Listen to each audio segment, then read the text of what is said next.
Coming to you live and direct from the Newsfirst newsroom here in Colombo, Sri Lanka. A very good evening. This is your primetime news bulletin. I'm Shane Silva. I'm Stephanie Lazarus. Before we head into your news in detail, here's a look at the headlines for tonight.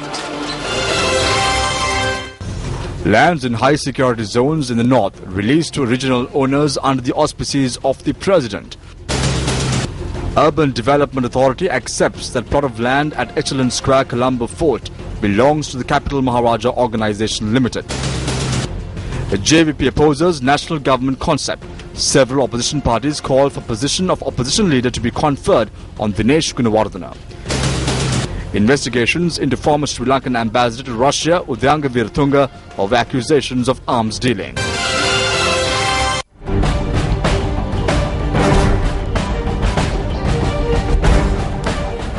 The handing over of 1,000 acres of land that were in the high security zone to their initial owners began today under the patronage of the President. The President stated that the government is committed to solve the burning issues of the public during its tenure. A program to return the 1,000 acres of land taken over by the army for the establishment of high security zones in the north to their initial owners commenced today. As the first phase of the project, 425 acres were released to the original owners. The event saw the participation of the Prime Minister, former President Chandrika Bandarunayake Kumaratunga and the Chief Minister of the Northern Province. We certify that we will resolve your burning issues during our tenure. It is important to create brotherhood and coexistence between Sinhalese, Tamils and Muslims. We must also eradicate fear and suspicion. We appointed a special presidential task force last month to resolve these issues.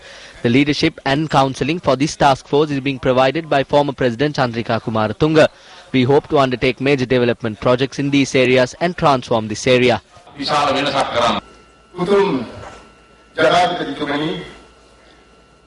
Your Excellency the President, we were able to listen to one of the speeches that you made at a recent meeting of your party.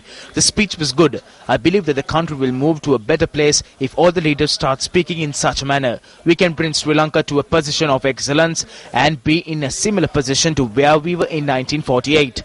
Just as you said in your speech, if we start to think this way, we can swiftly take Sri Lanka to such a position.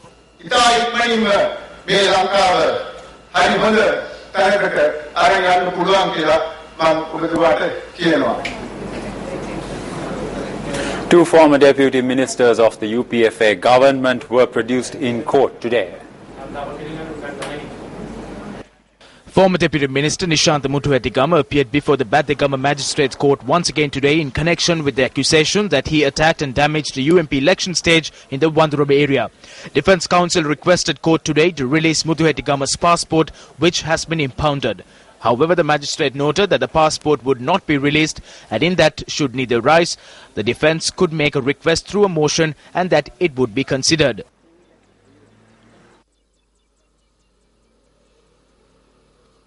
The answer will be given at the end of this false case filed by the police. I express my belief that the court will serve justice to us in the end.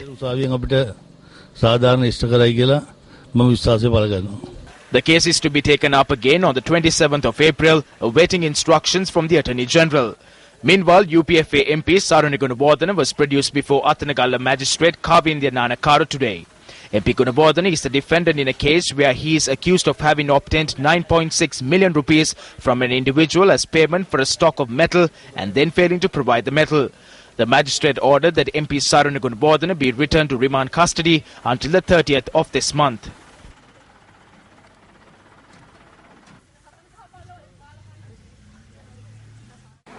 Welcome back to the news. Deputy Minister Ajit P. Pereira says that President of Ukraine, Petro Poroshenko, has made a complaint to the Foreign Ministry that Udayanga Veeratunga had engaged in arms deals while serving as a Sri Lankan ambassador to Russia.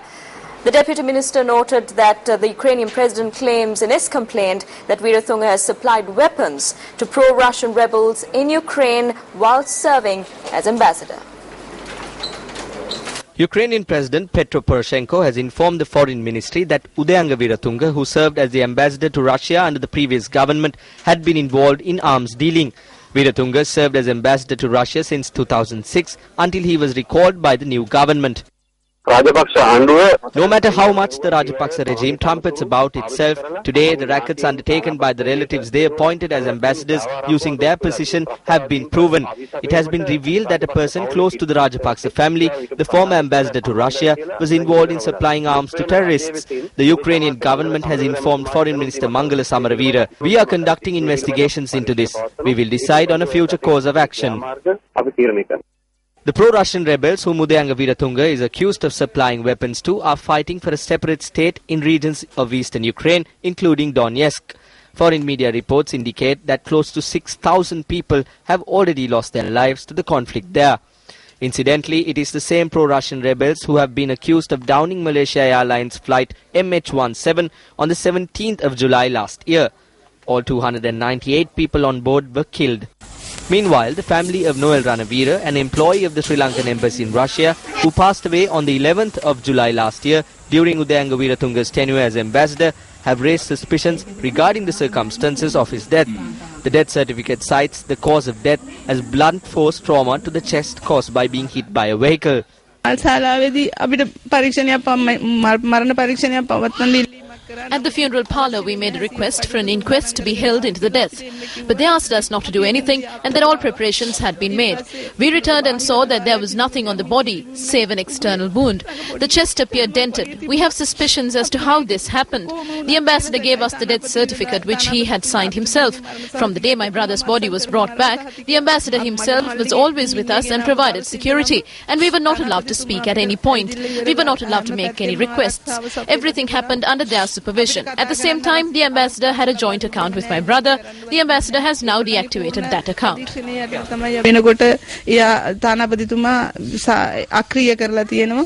The deceased Noel Ranavira served as a translator at the Sri Lankan embassy in Russia. According to his family, Ranavira had been working in Ukraine prior to receiving the posting at the embassy in Russia due to his close ties with Udayanga Veeratunga.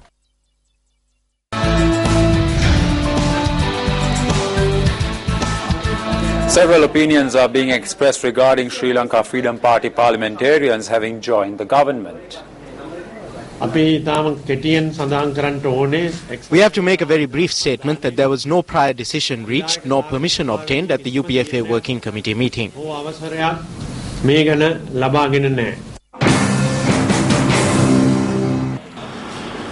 Kumar Welgama Mantri Tuma Hagunovita. With the exception of Kumar Welgama, all those who represented the SLFP Central Committee made decisions. A national government doesn't mean that we go and sit on the lap of the UNP. There is no such thing. අපි හඳුන්වන්නේ මුළු ශ්‍රී ලංකා නිදහස් පක්ෂයම ගිහිල්ලා එක්සත් ජාතික පක්ෂයේ තුරුලට යන එක නෙවෙයි. නමුත් යලි ජනවාරි මාසේ 8 වෙනිදා පරාජයට පත් කරන ලද They have made these individuals who were defeated at the January 8 presidential elections stakeholders under their government and handed them ministerial portfolios. They have used fraudulent means under the guise of the national government to make such appointments. A new situation has arisen. Are we to remain a part of the National Executive Committee? A decision has to be reached based on discussions with the party. We now question as to where Nimal Siripala de Silva will be seated. අවසන් තීරණයක් ගත යුතු තිබෙනවා. ඒ අපි ප්‍රශ්න කරනවා නිමල් සිරිපාල වාඩි වී සිටියේ කොයි පැත්තේද?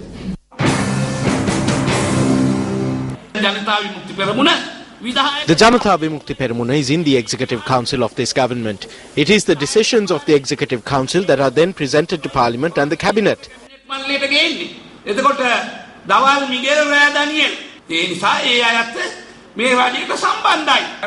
These people are also connected to the government. Why do they require our assistance in these activities? This is a historic moment. We will fulfill the role of the opposition. නමුත් විපක්ෂයේ භූමිකාව අපි කරනවා.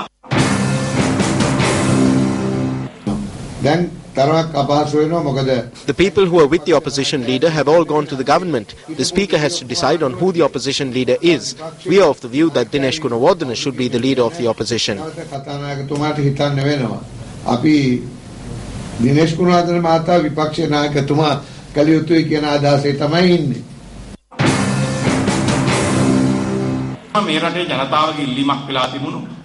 The people had a need to do away with the preferential voting system and instead have a system that is based on the electorate, where a parliamentarian is elected per electorate. a system where a parliamentarian represents an electorate. This is the type of system that is required. We are not satisfied with the manner in which this government is taking this forward. Therefore, we decided to join the government and implement this program.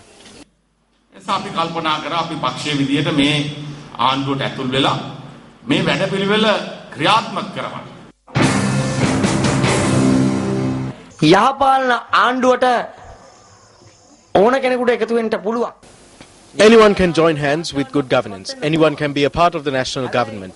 But through this merging, those fraudsters and criminals will not be released or freed from the charges of corruption and fraud against them. This I would like to clearly state.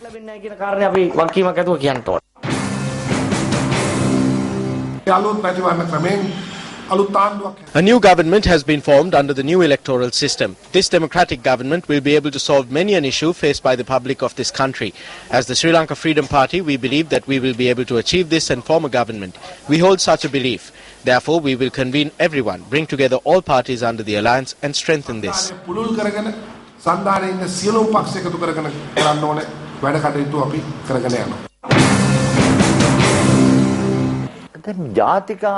I have not requested anywhere that so many ministerial portfolios be handed out in order to establish a national government. How is a national government formed with the handing out of ministerial portfolios?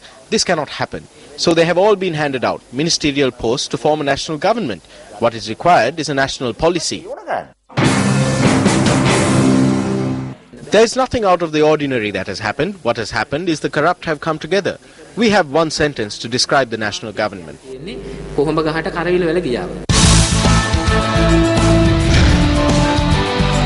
UD එකෙන් ඇවිල්ලා ලස්සනට හදන මගේ ආයතනෙන් ඇහුවා මේ වගේ මේ light මේ ඔයගලන්ට පේන ලස්සන ලයිට් තියෙනවා දාලා මේ සහයෝගය දෙන්න පුළුවන් කියලා මම ඒක කෙරුවා මේකෙන් අපි මේන්ටේන් කරනවා.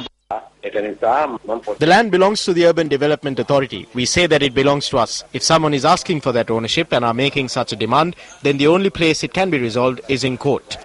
The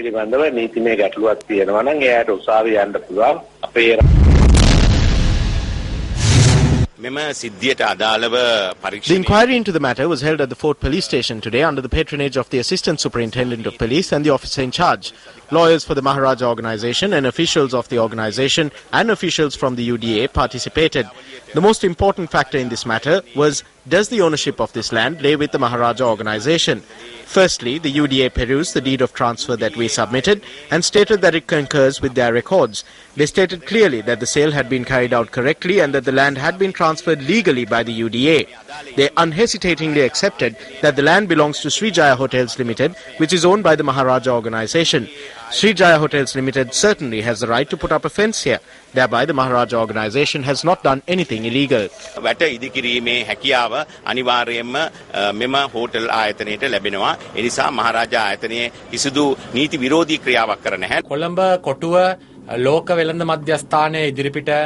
A conflict arose with regard to a plot of land spanning about 65 perches opposite the World Trade Center in Colombo Fort. Officials from a company connected to a certain media institution had come here to erect a fence. The Urban Development Authority had opposed this. Then the Urban Development Authority lodged a complaint with the Fort Police. When the complaint was inquired into, the private company in question presented documents proving their ownership. The Urban Development Authority had accepted the documentation. Thereby, the Urban Development Authority has accepted that the ownership of this land lies with this private company. Both parties have reached a settlement that if any construction is to be undertaken on this plot of land or if a fence is to be erected, it can be done with proper authorization from the Urban Development Authority.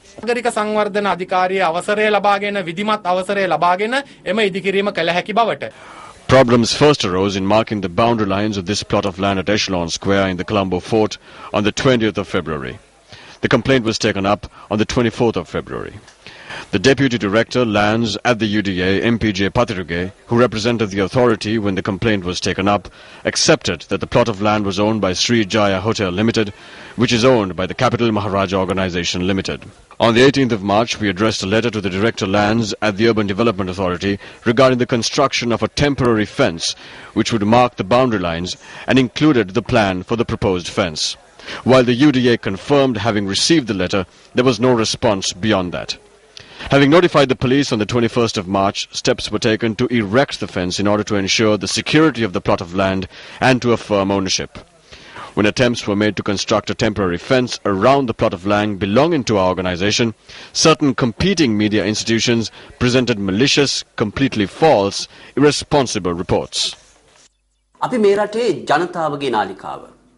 ඒ අතින් ගත්තාම අපිට ජනතාව වෙනුවෙන් ඉතාම භාරදූර වගකීමක් තිබෙනවා. We are the people's channel. In those terms, we have an extensive responsibility to the people. Whenever anyone exposed drug trafficking, for example, it worries a certain TV channel. When insider trading at the stock market is reported, it worries another TV channel. Our reporting is not based on anyone's agenda. We report for the people, so we do not worry when mud is slung at us. The Capital Maharaja Organization Limited has maintained its reputation in this country for decades. We have never been involved in illegal or criminal activity, and neither have we stood for such activity. We have never, nor will we ever do anything outside the framework of the law of this country. නීතියට එපිටින් ගිහිල්ලා කිසිම දෙයක් කරන්නේ නැහැ, කරලත් නැහැ කියන කාරණේ. The ownership of this plot of land was transferred to Srijaya Hotel Limited, which is an associate company of the Capital Maharaja Organization Limited, in 2 phases in July 1988 and December 1989. Ownership was transferred along with the plans to construct a 10-story hotel, which were drawn up by chartered architect Surat Vikramasinghe Associates. However, we decided not to proceed with this project and instead drew up plans to construct the head office of the Capital Maharaja Organization Limited in 2 phases. The plans were drawn up by architect Kumudu Munasinghe. A decision was made not to proceed with that project either, as we learned of a risk of this land being acquired along with other urban lands. As a result of this, we maintained strategic silence until the suitable time. Suspicions of under-the-table dealings and corruption cannot be discounted when certain factions within the Urban Development Authority made irresponsible statements regarding the ownership of this land. We reiterate that as a group that is answerable to the people, we always function within the framework of the law. Despite many malicious reports, there were those who held their heads high and reported in a responsible, balanced manner. Such a report was seen in this Sunday's Sunday Observer newspaper. We express our highest gratitude to the editor and reporters of the Sunday Observer newspaper for standing by the principles of news reporting. There was a news item that was reported recently. However, we witnessed the manner in which certain media organizations reported on this matter irresponsibly with malicious intent. I would like to reiterate at this instance that media organizations should act responsibly when reporting on stories. A great problem arises when media organizations engage in reporting based on their own interest. Hence, organizations should report independently, transparently and responsibly. We also would like to reiterate that state officials should act more responsibly when commenting or intervening into an issue. When taking a look at the recent conduct of state officials, it's evident that they have acted irresponsibly.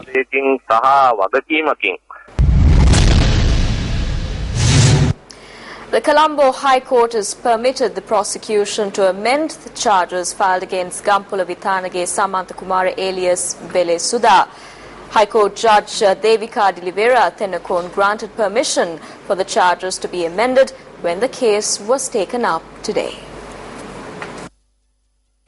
The State Council stated in court today that 29 of the 57 charges filed against Vele Sudha, his wife and a relative need to be amended.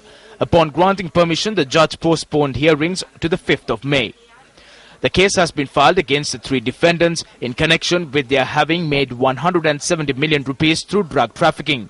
The High Court judge added that the defendants, including Vele Sudha, be returned to remand custody until the next hearing. Based on information revealed by the remanded Vele Sudha, on the 10th of February, UPFA MP Duminda Silva was grilled by the Criminal Investigations Department for more than 6 hours.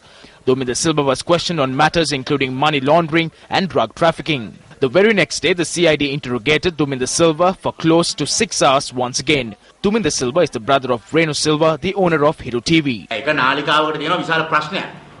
There is a channel which has a major problem. I was against it when an individual from this channel committed murder. I was against it when this individual sold drugs. Whose is the name Vele Sudha? Is it ours? No, it is theirs. How was it that the manager of that company brought it over? Where did the money come from? Was it inherited? We know the ancestry. We know who the father is. Where was the money? Where did it come from? They have a media institution, but I will act against it. I will continue to act against drug trafficking. No one can stop that. We will talk with Velesuda until they are brought to court. I will talk until Bharata Lakshman's murderers are brought to the stocks. Not only that, they were even implicated in rape. Chinese government officials have stated that a substantive agreement will be reached in the third round of talks with regard to the free trade agreement between China and Sri Lanka, which will be one of the main factors with regard to promoting bilateral business relations. These views were expressed at a meeting at the Chinese Ministry of Commerce in Beijing today, which was attended by Newsfirst's Katrina Chang. The director of the Department of International Trade and Economic Affairs at the Chinese Commerce Ministry, Zhen Ziyang, noted that the FTA is of utmost importance to economic relations in South Asia at large and is an important platform to promote investment. Officials also went on to note that there remain factors which may influence the speedy implementation of the FTA, which are beyond their control. Chinese officials say this includes the change in government in Sri Lanka and the adjustment in some of the competent authorities within the Sri Lankan government. The Chinese Commerce Ministry also noted that they have been made aware of some political remarks made by certain Sri Lankan government representatives and noted that it had had an influence on certain projects. However, it added that China wishes to emphasize that all major cooperation projects with Chinese companies and Sri Lanka are based on win-win treatment and cooperation, and highlighted that all projects are run by businesses themselves. The Commerce Ministry added that cooperation between the two sides is not aimed to serve unilateral interests, but is based on equality and mutual benefit and targets Sri Lanka's long-term development and the people's well-being. Apparel exporters say the possible resumption of the GSP Plus concession from the European Union would be a major boost for the sector.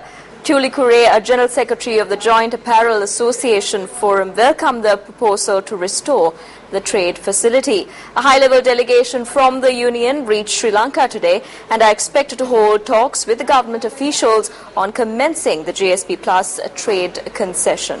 What is the GSP Plus concession and how does it work in Sri Lanka?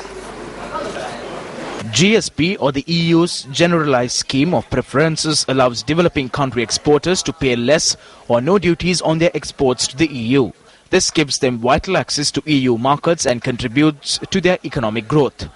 The GSP Plus enhanced preferences means full removal of tariffs on essentially the same product categories as those covered by the general arrangement.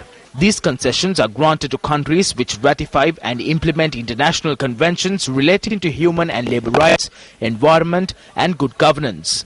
The GSP Plus trade concessions for Sri Lanka, primarily centered around apparel exports, was first granted in 2005 and enabled Sri Lanka to compete with other exporters whose production costs were lower. However, in February 2010, after the then government rejected the imposition of conditions by the EU in terms of human rights and constitutional reform among others, the EU withheld the trade concession to Sri Lanka. Nevertheless, considering the fact that according to official government data, revenue from apparel exports have increased over the last 5 years, notwithstanding the absence of GSP Plus, what effect will the resumption of the concession have on the apparel sector? The GSP Plus concession being offered by the EU Commission is meant for the development of the developing economies. This is very important to the textile and apparel industry in Sri Lanka because right now, for total exports to the entire world, 46% is represented in the EU market. During the GSP Plus period, where we were enjoying that preferential treatment, we in fact had recorded a growth of about 12% per annum. Actually, we went from $1 billion to 1.7 billion in that market during that period. Though thereafter we managed to sustain our growth at a lower level, we continued to cooperate in the EU market. Our growth rate was brought down to 7%. In other words, had the GSP Plus been there, we would have in fact recorded an additional $500 to $600 million annually in that market, recording about 12% growth. So this government, the present government, has declared that they will be taking all possible action to apply for the GSP plus restoration, and we believe that will be a boosting effort to the textile and apparel industry in Sri Lanka, and we welcome that proposal. Dr. Harsha De Silva, the Deputy Minister of Policy Planning and Economic Affairs, has called on the private sector to work with the government to reach a solution on increasing the wages of private sector employees. The Deputy Minister was speaking at the launch of the Millennium Development Goals Country Report 2014 in Colombo today. The report, which was prepared by the Institute of Policy Studies, is a joint publication by the Government of Sri Lanka and the United Nations in Sri Lanka. The Millennium Development Goals are a set of 8 goals agreed by world leaders in 2000 to be achieved before the end of date of 2015. We are in a real dilemma right now, having delivered on a 100-day promise of increasing salaries of state employees. What about the private sector employees? Most of them, I would dare to say, work longer hours, if not harder, than many of, I don't mean it in a bad way, but realistically, state sector employees. We hope we will never be forced to legislate salary increases in the private sector, because that is something we just do not want to do. So we urge the private sector to work with us and to come up with a solution that both the private sector and the government can agree on. 3 persons, including Ranjit Dissanayake, Coordinating Secretary to and brother of SP Dissanayake, was arrested today. They were arrested on charges of threatening a group of UNP supporters last evening. The suspects have been released on bail after being produced before the Valapane magistrate. The brother of Minister SP Dissanayake, Ranjit Dissanayake, had threatened residents after arriving at a house in Akkuriya in Hanguranketha yesterday. The owner of the house says that he was threatened because he had organized an UMP rally in the area. Our correspondent stated that UMP Central Provincial Councillor Jala Dissanayake, another sibling of Minister SP Dissanayake, was to preside at that particular public rally. They came and fired shots and threatened to kill us. The brother of SP Dissanayake lives near my house. Meanwhile, the residents of Rikilagaskada protested against the failure to arrest Ranjit Dissanayake.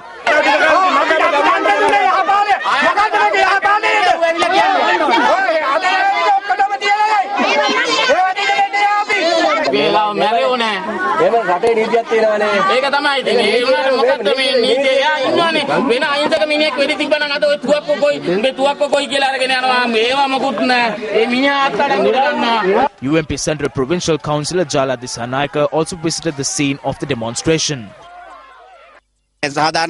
Justice will be done. The OIC promised that he would be arrested and produced before courts. This is a great injustice. Fighting is not a big problem for us. The protesters continued their occupation, citing their mistrust of a mere statement that the suspect would be arrested. While he was arrested later on, prior to his arrest, he had this to say: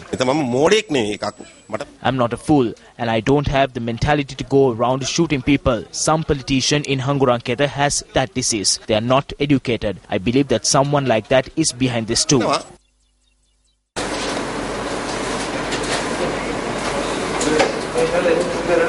TV Dharana carried a statement from the chairman of the Urban Development Authority this evening, where he claims that officials from the UDA did not accept that the land at Echelon Square, Colombo Fort, belongs to the Capital Maharaja Organisation Limited. I can say this statement is completely false. No one from the UDA has accepted that it belongs to them. It needs to be examined. We have documents in our possession which show the land belongs to the UDA. All I can say is that no such statement has been made. It is very sad to say that the chairman of the UDA has stated in this way that there is my presentation with regard to the incident took place today in the afternoon at the police station of Fort is wrong. I want to tell that specifically that when the inquiry was going on, the senior person from the UDA had the file with him, and having gone through the file, he has specifically mentioned that our deed is perfectly correct deed. They have accepted our title and possession. Those representatives from the UDA have got this file, and they have accepted that there is nothing wrong in this record. So the police station, when the inquiry was going on, the OIC of the police station has specifically asked from the representative of the UDA, senior person, whether you all agree in this document. So he said there is nothing to object or nothing to say wrong. We are accepting that document. So there is no authority to state like that the chairman stated in his voice cut during the interview. So I want to tell that this is a clear-cut misdirection by the chairman of the important authority, that is the UDA.